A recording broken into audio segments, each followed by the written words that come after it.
Today we're here in Cartersville, Georgia, participating in hosting our Advanced Technician Competition for 2026. This week we have an awesome way to showcase the faces behind the iron that support the product day in and day out and are really the lifeline to our customer.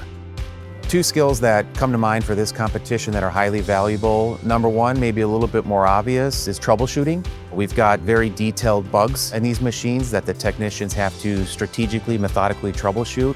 But then the other one, maybe not so common, is communication. Being able to talk with the customer and educate them on the steps and the protocols to diagnose and troubleshoot a machine. It's nerve-wracking because they bug the machines and they know the exact problems. It makes you almost question your confidence on the answers you're giving them and kind of plays mind games with you. You have to be able to adapt and change your way of thinking and be willing to learn new stuff and be willing to try something different. Shop manuals are a key thing. There's a lot of information and you really need to go into them, and they help you. They're a tool that you really need. It's a good time. Come in, don't stress too much. Just do your best and have fun.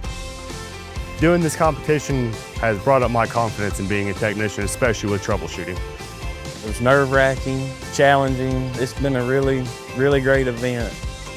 Having the opportunity to come here and compete with the best I can't even explain it. To me, it's an honor. I would definitely do it again.